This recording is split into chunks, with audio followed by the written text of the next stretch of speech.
Un jour, j'ai reçu un appel de Claire à propos des projets pour la fête de l'Action de grâce de cette année. Sa voix était douce comme du miel, mais elle portait en elle un mauvais pressentiment. Bonjour Nathalie. Cette année, c'est moi qui vais recevoir pour l'Action de grâce. J'ai prévu d'inviter toute la famille et d'organiser la fête dans un restaurant ultra chic au bord du lac. Il y aura une dinde bio, un buffet de dessert préparé par un grand pâtissier. Ce sera parfait pour les photos, tu ne trouves pas ça génial? En l'écoutant décrire à toute vitesse son projet extravagant, j'ai vite compris qu'il ne s'agissait que de vanité et de prétention, un spectacle destiné à impressionner ses abonnés et la famille de son mari. Mais tu sais, entre la location et le traiteur, j'ai un peu dépassé le budget. Mon mari est très strict, il refuse que je touche à nos économies. Alors, j'ai un petit service à te demander. Elle voulait afficher un luxe qu'elle ne pouvait pas se permettre et me refiler la note. Imagine, Noé et Élise en garderont un souvenir inoubliable. Tu ne voudrais pas que les enfants soient tristes, si? Juste parce que tu es mère célibataire, ce serait dommage qu'ils n'aient pas les mêmes expériences que les autres, non? Tu pourrais m'aider? Le fait qu'elle ose utiliser mes enfants comme levier m'a rempli d'une colère sourde. Mais au bout du fil, Noé avait sans doute perçu la conversation. J'ai entendu sa voix s'écrier, pleine d'excitation. Une fête? Moi je veux y aller. Il y aura de la dinde? Élise, à son tour, s'est illuminée. Je pourrais mettre une robe de princesse? En entendant ces voix innocentes, j'ai pensé à la rareté de nos réunions de famille. Peut-être que ce serait une belle occasion pour eux. Pour leur souvenir, j'ai décidé de prendre la dépense à ma charge. D'accord, je paierai. Vraiment? Tu es la meilleure sœur du monde, merci. À l'autre bout du fil, la voix joyeuse de Claire m'obligea à ravaler mon amertume. J'ai fini par me convaincre que c'était un investissement pour mes enfants. Comparé à leur sourire, ma fierté ne comptait pas. J'étais loin d'imaginer que cette décision serait le début d'un cauchemar qui allait bouleverser ma vie jusque dans ses fondations. Je m'appelle Nathalie Dupuis, j'ai 35 ans. Je suis mère célibataire de 2 enfants, Noé, 8 ans, et Élise, 6 ans. Je travaille comme responsable dans la division d'investissement chez Banque Nationale Stratégique, une grande institution financière. J'ai fait des études d'économie et j'ai intégré la société comme jeune diplômée il y a 13 ans. Au départ, j'avais un poste généraliste, mais grâce à mon intuition naturelle pour les chiffres et mes capacités d'analyse, j'ai été reconnue et promue étape par étape. Après mon divorce, bâtir une carrière en élevant seuls mes enfants n'a jamais été facile. Les activités périscolaires, les centres de loisirs, les babysitter lors des heures supplémentaires, la garde coûte cher. Malgré tout, j'aimais mon métier. Le frisson de découvrir la vérité cachée derrière les chiffres et d'élaborer une stratégie d'investissement n'avait pas d'équivalent. Je gagnais assez pour offrir à mes enfants une vie sans privation. Claire, ma sœur cadette de 3 ans, avait épousé le fils d'un petit entrepreneur et vivait désormais comme une élégante femme au foyer, sans enfants. Depuis les fenêtres de son appartement de luxe en centre-ville, elle regardait de haut les rues et son univers sur les réseaux sociaux paraissait bien loin du nôtre.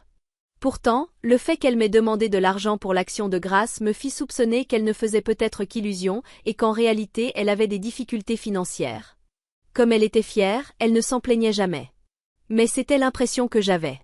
Quelques jours avant la fête, un soir où les enfants dormaient, je vérifiais la dernière liste de préparatifs quand mon téléphone vibra doucement. C'était un courriel de Claire. L'objet disait « Quelque chose d'important pour l'Action de grâce ». Je ressentis une appréhension glaciale en l'ouvrant. Ce que je lui dépassait l'entendement. Chère Nathalie, pardonne-moi pour ce message soudain. Après réflexion, je pense qu'il vaut mieux que tu ne viennes pas cette année. Ta présence gâcherait la fête. Tu comprends, n'est-ce pas? Certains proches se sentent mal à l'aise face à ta situation actuelle. En d'autres termes, le fait que tu sois mère célibataire. Pour mon mari aussi, c'est une décision que je prends pour tout le monde. Bien sûr, Noé et Élise sont les bienvenus. Je m'occuperai d'eux, ne t'inquiète pas. Mon souffle s'arrêta. Le sang dans mes veines se glaça. L'écran devint flou sous mes yeux. Gâcher la fête. Alors que j'étais celle qui avait payé toutes les dépenses. Moi. Au-delà de la colère, un froid absolu remonta le long de ma colonne vertébrale. Et cette dernière phrase, seuls les enfants sont les bienvenus. Elle voulait me prendre mes enfants pour jouer à la tante généreuse. Les doigts tremblants, j'ai aussitôt appelé mes parents, espérant encore qu'il ne s'agissait que d'une idée tordue de Claire. Après quelques sonneries, la voix de ma mère a décroché, pleine de mécontentement. Allô? Pourquoi m'appelles-tu à cette heure? Maman, pardon. J'ai reçu un courriel de Claire, au sujet de l'Action de grâce. Quand je lui expliquai la situation, ma mère poussa un long soupir. Ah, cette histoire. J'en ai déjà parlé avec Claire. Suis son jugement. C'est elle qui pense avant tout à la réputation de la famille. Tu devrais apprendre à mieux t'adapter, ce serait plus approprié. C'est ton rôle, non? Ton rôle. Ces mots transpercèrent mon cœur comme un pieu glacé. Je compris. Toute la famille était complice. Pour eux, je n'étais qu'une source d'argent. Mon honneur piétiné n'avait aucune valeur à leurs yeux. Ce fut le déclic. Plus question de supplier ou d'argumenter. Je n'avais rien à prouver à ceux qui me considéraient comme un produit défectueux, réduit à un simple portefeuille. Je pris une grande inspiration et rédigeai une réponse à Claire. Très bien. Alors toi non plus, tu n'y seras pas. Dès que j'appuyais sur envoyer, je commençais à agir. Cette farce de plusieurs années prendrait fin par mes propres mains. Pas une larme ne coula. Mon esprit était d'une clarté tranchante. Les tâches s'alignaient les unes après les autres. Aucune seconde à gaspiller en émotions. Tout ce qu'ils avaient construit et piétiné, je le démantellerais. Je pris mon ordinateur et appelai le restaurant du lac. Ma voix était étonnamment calme, même pour moi. Oui, le numéro de réservation est 75 BC. Ici Nathalie Dupuis. C'est pour l'action de grâce. Je souhaite annuler. La personne au téléphone sembla surprise, mais après mes explications brèves et fermes, elle comprit aussitôt. Cela n'a pas dû être facile. Ne vous inquiétez pas, il n'y aura aucun frais d'annulation. Dans sa voix, il y avait une compassion qui me fit sentir, un instant au moins, que je n'étais pas seule. Les 2200 € de location furent intégralement remboursés sur ma carte bancaire. Le mot remboursé affiché à l'écran résonnait comme une petite victoire. Vint ensuite le traiteur. En revoyant les photos du menu, la colère me donna la nausée, ces plats hors de prix que Claire avait choisis en disant « Noé va adorer ça, et Élise raffolera de ça ». Elle ne m'avait jamais demandé ce que mes enfants aimaient vraiment. Ce n'était que des accessoires pour ces réseaux sociaux. J'appelai le service client et, d'une voix mécanique, demandai l'annulation. Par chance, les ingrédients n'avaient pas encore été commandés, et mon acompte fut intégralement remboursé. Il restait une dernière chose à régler. Le mois dernier, Claire m'avait appelé en larmes, ma voiture ne démarre plus à cause d'un accident. Je ne peux rien dire à mon mari. Aide-moi, s'il te plaît. J'avais avancé les frais de réparation. Claire avait déjà provoqué plusieurs accidents et son mari lui avait interdit de conduire. Incapable de lui avouer la vérité, elle s'était tournée vers moi. « Tu es la seule sur qui je peux compter, Nathalie, » avait-elle dit. Et je l'avais cru. Bien sûr parce qu'elle était ma sœur.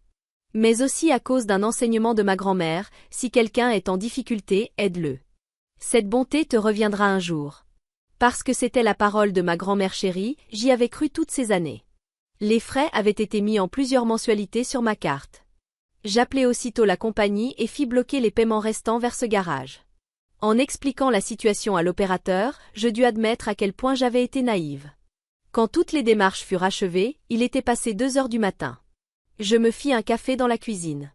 Dehors, la nuit était silencieuse. Mais en moi, une flamme de détermination brûlait. J'ouvris mon ordinateur et créai un nouveau dossier, intitulé Preuves. J'y rangeai un à un, les relevés de paiement du restaurant et du traiteur, les captures d'écran des courriels de Claire et de ma mère, et les traces de toutes les dépenses que j'avais couvertes. C'était une guerre pour récupérer ma dignité. Et à la guerre, il faut des armes. Aucun signe de Claire ni de mes parents. Ils croyaient sûrement que mon très bien signifiait que je m'étais inclinée en silence. Jamais ils n'auraient imaginé que je riposterais. Le jour de l'action de grâce arriva. Chez nous, pas de dinde extravagante, mais le parfum savoureux d'un poulet rôti doré. C'est Noé qui a écrasé les pommes de terre, et Élise s'est occupée de goûter la sauce aux canneberges. Le poulet de maman, c'est le meilleur du monde. Dit Noé, la bouche pleine.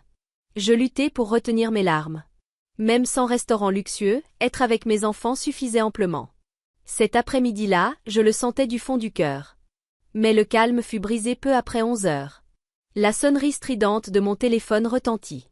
À l'écran, s'affichait « Claire ». Je ne répondis pas. Puis vint un appel de ma mère. Je l'ignorais aussi. Ensuite, ce fut mon père. Puis encore Claire. Les notifications d'appels manqués s'empilaient les unes après les autres. J'appris plus tard par ma tante qu'au même moment, une scène de chaos se déroulait au restaurant. Habillés élégamment, Claire et mes parents conduisirent fièrement tous les proches jusqu'au lieu, pour découvrir qu'aucune réservation n'existait. « Il doit y avoir une erreur, j'ai fait la réservation. » hurla Claire, hors d'elle. Mais le gérant répondit calmement que la réservation avait été annulée 3 jours plus tôt par Madame Nathalie Dupuis en personne. Toute la famille resta figée.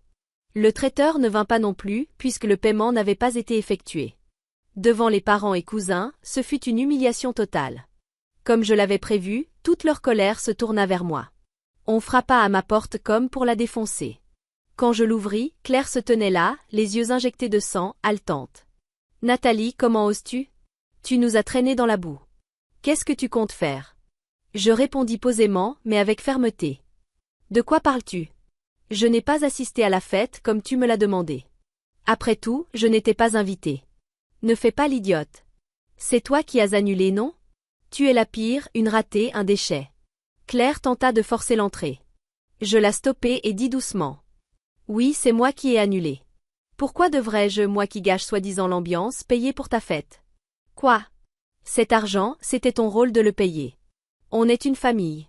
Je ne dépenserai pas un centime pour des gens qui ne me considèrent même pas comme de la famille. » À ces mots, Claire resta muette. J'en profitai pour me tourner vers l'ordinateur du salon.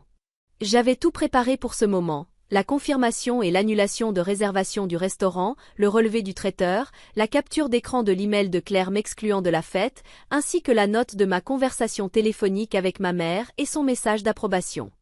J'attachai tout dans un email groupé destiné à tous les proches. Mon doigt trembla un peu, comme avant une bataille, lorsque j'appuyai sur envoyer. Le message disait « Objet, la vérité sur la fête de l'Action de grâce. Chers tous, je m'excuse pour l'annulation de la fête. Afin d'éviter tout malentendu, je vous transmets les faits ci-joints. Veuillez en prendre connaissance. Nathalie. » Claire criait encore à la porte. Je revins vers elle et lui montrai l'écran de mon smartphone. Tout le monde sait maintenant. Voici la vérité. À cet instant, son téléphone se mit à vibrer. Les messages affluaient. De ma tante, honte à toi. De mon cousin, présente tes excuses à Nathalie. De mon oncle, ne me contacte plus jamais. À chaque notification, je voyais le visage de Claire se décomposer. La colère céda à la confusion, puis à un désespoir complet. Non, ce n'est pas possible. Elle s'effondra sur place. Je lui tournai le dos et refermai la porte en silence. C'était ma déclaration de guerre. Ce jour-là, le battant que je refermais n'excluait pas seulement Claire, il symbolisait ma libération de la malédiction d'une famille tordue qui m'avait enchaînée trop longtemps. Les jours suivants, mon téléphone resta muet. Pas d'insultes, pas de plaintes, rien. Mais ce silence cachait une tempête violente sous la surface. Quelques jours plus tard, l'appel vint de la sœur de ma mère, ma tante Marthe. Elle avait toujours été bienveillante, me disant souvent « Nathalie, tu travailles trop. Nathalie, ça va ?»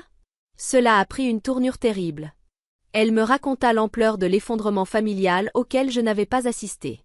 Ce jour-là, quand mes proches reçurent mon email, une violente dispute éclata. L'un de mes oncles saisit mon père par le col. « Que as-tu fait subir à Nathalie tout ce temps ? Et tu oses te dire père ?» Mon père resta muet. Ma mère hurlait. Ce n'est pas la faute de Claire. C'est celle de Nathalie, qui n'a pas supporté son rôle d'aînée. Mais personne ne prit leur défense. Le soir même, Claire fut confrontée par son mari, un homme obsédé par son image sociale. Apprendre que sa femme avait extorqué de l'argent à sa propre sœur et l'avait humiliée publiquement le rendit furieux. « Tu m'as déshonoré. Et plus encore, ta famille entière est pourrie, dit-il. » Il exigea le divorce sur le champ et la chassa de la maison. Claire perdit tout. Mais j'avais encore une arme. L'exposition de sa fausse image sur les réseaux sociaux. Depuis des mois, j'avais sauvegardé des captures de son compte, dîners somptueux, montagnes de produits de luxe, innombrables publications vantant une vie élégante. Derrière tout cela, il y avait l'argent qu'elle m'avait soutiré. J'avais aussi des enregistrements de son vrai visage, sa voix méprisant les mères célibataires, qualifiant mes enfants d'outils utiles, et surtout ces mots cruels de l'Action de grâce. « Ne viens pas, tu gâcheras la fête. » Pour elle, qui se présentait en influenceuse avec 30 000 abonnés, ce fut fatal. Je créai un nouveau compte et publiai un message rassemblant photos, enregistrements et un récit détaillé de toutes ces tromperies. Le titre de mon exposé était « Derrière l'épouse parfaite, la vérité sur une femme qui exploita sa sœur pour de l'argent et méprisa une mère célibataire ». En un instant, la publication se répandit comme une traînée de poudre. Les commentaires de ses anciens abonnés furent impitoyables. Quelle horreur, quelle personne abjecte. J'ai été dupée. J'ai honte d'avoir suivi une telle femme. La tempête ne s'arrêta pas, et Claire fut contrainte de supprimer son compte. Ses mensonges répétés et ses problèmes financiers furent fatals dans la procédure de divorce. Le partage des biens laissa Claire presque les mains vides. Elle ne put emporter que quelques sacs de marque. Chassée du Penthouse, elle rentra en larmes chez nos parents. Mais ce foyer n'était pas un refuge non plus. À cause de mon email, leur réputation s'était effondrée. Le groupe de bénévoles de quartier, dont ils faisaient partie depuis des années, leur lança. Votre présence abaisse la dignité de notre association. C'était une exclusion à peine voilée. Mon père, qui se réjouissait autrefois de ses sorties golfiques du week-end, ne reçut plus une seule invitation. Ce n'est qu'alors qu'ils réalisèrent qu'ils étaient totalement isolés, aussi bien de leurs proches que de la communauté. Ma tante Marthe baissa la voix en poursuivant. Ton père m'a appelé. Il a dit, je veux m'excuser auprès de Nathalie. Comment obtenir son pardon? Je lui ai répondu, ce que tu dois faire, ce n'est pas présenter des excuses à Nathalie. C'est avoir honte d'avoir compté sur elle et de l'avoir fait souffrir. Quant à Claire, elle s'est enfermée dans sa chambre d'enfant chez nos parents. Elle ne parle plus à personne. Tous ses comptes de réseaux sociaux ont disparu et le masque de perfection qu'elle s'était construit s'est évaporé. Mais ce qui resserrait le plus la corde autour de sa vie, c'était cette voiture en panne, celle dont j'avais cessé de payer les mensualités. Elle n'avait aucun moyen de régler les 1500 € de réparation. D'abord, elle emprunta la voiture de son mari, mais après le divorce, ce fut impossible. Elle dut se contenter des transports en commun, ce qui compliqua même sa recherche d'emploi. Retard aux entretiens, frais de transport qui s'accumulaient, un cercle vicieux sans fin. Acculée, Claire prit une décision désespérée, vendre sa voiture. Elle espérait en tirer un peu d'argent. Mais ce n'était qu'une épave. Le moteur faisait un bruit inquiétant, la climatisation ne fonctionnait plus. Aucun concessionnaire n'en voulait à bon prix. Cette voiture, payée près de 30 000 € à l'achat, ne rapporta que 800 €.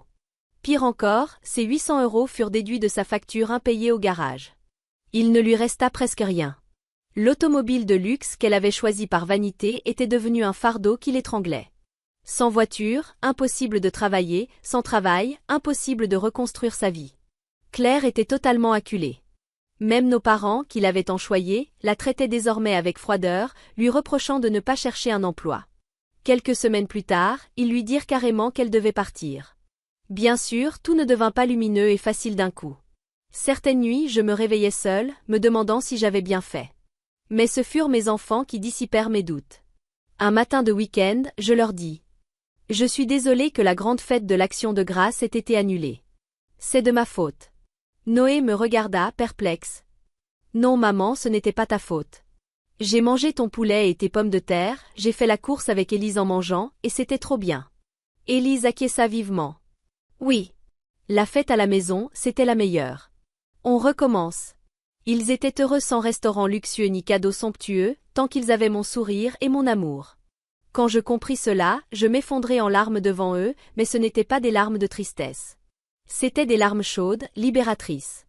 Dès cet instant, même si notre quotidien matériel n'avait pas changé, notre vie spirituelle devint infiniment plus riche. Le week-end, nous faisions des cookies ensemble, emplissant la maison d'une odeur sucrée. Nous allions au parc, rivalisant pour voir qui se balançait le plus haut. Nous empruntions des livres à la bibliothèque et les lisions à voix haute, en changeant nos voix pour chaque personnage. Ces instants simples et bon marché avaient une intensité nouvelle, des couleurs plus vives que jamais. Ma tante Marthe devint peu à peu un membre de notre nouvelle famille. Elle venait souvent nous rendre visite avec sa tarte aux pommes maison. Elle racontait à mes enfants des histoires de mon enfance, combien j'étais espiègle, mais aussi combien j'aimais profondément ma sœur. À chaque récit, j'avais l'impression de retrouver une part de moi-même que j'avais perdue. Il y eut aussi un tournant professionnel. Le mois dernier, le projet d'investissement que je dirigeais sur un marché émerge fut un grand succès. C'était un projet que j'avais mené seul, de l'analyse des risques à la stratégie finale. Mon entreprise m'évalua de façon excellente et on me souffla même une possible promotion au poste de directrice adjointe l'an prochain. Mon revenu annuel devrait dépasser les 150 000 €. Autrefois, un tel succès n'aurait été qu'une pression supplémentaire, me poussant à travailler dur pour ma famille. Mais aujourd'hui, c'est différent.